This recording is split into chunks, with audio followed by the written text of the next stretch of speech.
Hello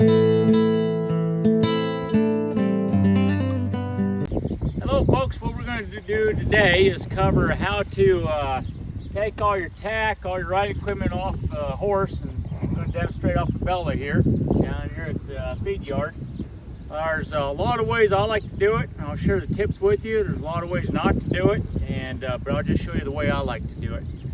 First of all, what I like to do is take off the breast collar first. What a lot of people do is they forget to unattach this buckle down here on the cinch, and they'll undo the cinch, and then this piece is here, and they can get western. So the best thing to do is just undo your belly strap buckle to your breast collar, like such.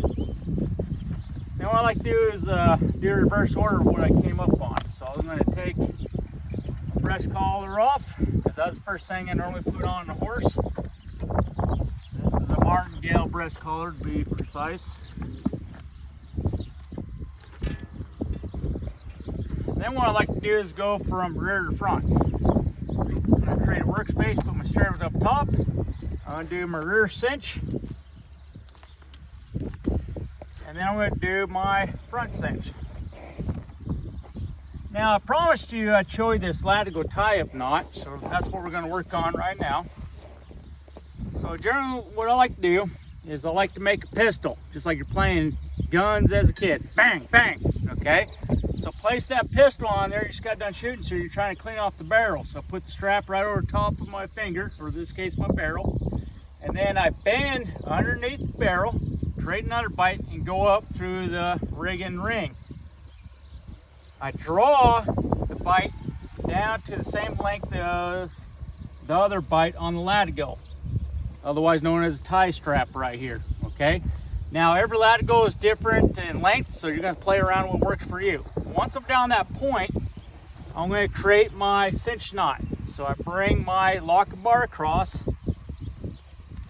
bring the pointy end of my latigo back up through the plate rigging, and then back down towards the locking bar.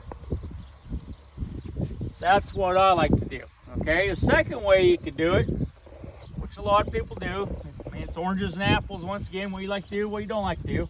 Some people like to wrap around once, wrap around twice, come back around.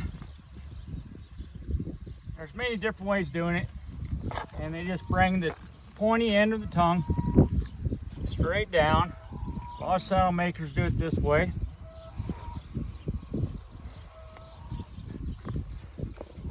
You draw it down tight, okay?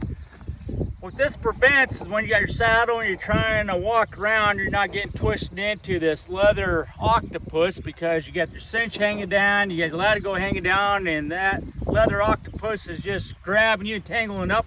Next thing you know, you fall over. You got alligator tears, you got snot bubbles popping, and you're calling the ambulance. So to prevent all that, best just to tie it up like this, you see.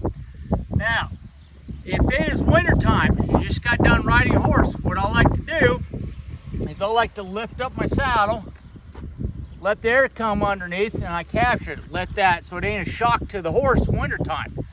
I like that cold air to come in, dry the back off a little bit, and I just wait about a minute, 45 seconds, lift it up, do it again. If it's extremely hot out, you can do the same thing, have air come underneath when they're soaking wet. So this is the way I like to do it. What I don't like to see, once again, is that leather octopus, because this is what I generally see from everybody. They just do that. That's the leather octopus I was talking about. Don't do that. It'll just come off and you can be tripping up into it. So once again, create my pistol, join my fingers together, lay the latigo over the top of my hand, create a bite, go up through the plate rigging, come down, create a locking bar, bring the tip of latigo up through the hole of the plate rigging, and then straight down the lock bar, draw it up tight. Okay, now I'm going to go with the other side. I'm going to show you this piece. A lot of times, we have created another octopus in this too. They'll just take this, just plop it up there. Well, there's actually keepers on the good saddle. If you look right here, this is a keeper for cinches. Whether it be the front or the rear, because it's got a slot that goes vertical. This is a keeper for the latigo. It is sideways, so that is a difference in case you didn't know, folks. Especially new horse owners just getting into this, which I mean, welcome to the horse world, and I'm glad you're here. All right, so no further ado. So when I've taken a cinch, in the English world we call it girth, I like to take the hair side here, come up to the tongue. So this is the tongue, it's wagging. I take my tongue and I go right through the cinch ring. Once the tongue's through there, I pierce the tongue with the buckle like such and draw it down. Rear cinch, I like to do the same thing. Where the hair side is, bring the tongue right through the buckle and I pierce the tongue with it. Now I have it nice and neat. Now some people don't like to do twists. I'm just showing you a way, and a lot of people have other ways of doing it, but this is the way I like to do it. Once I'm set up like this, I like to take both my hands, come in like a couple pinchers, one from the north, one from the south, grab everything as one unit and just pull it off nice and easy. Okay, once again with the saddle, I always go nose down with the saddle. All right, and that's all there is to it. I hope everybody's having a good time. I hope this helps you out. I'd like to do a shout out to a good friend of mine, Billy Jack, out in Colorado way. One heck of a good man, in charge of the program for Remount Foundation. Please look it up on channel. Remount Foundation, a great organization that helps anybody with post-traumatic stress, traumatic brain injuries, or other issues through the use of horses. And they are at the United States Air Force Academy Equine Center. Appreciate everything you do.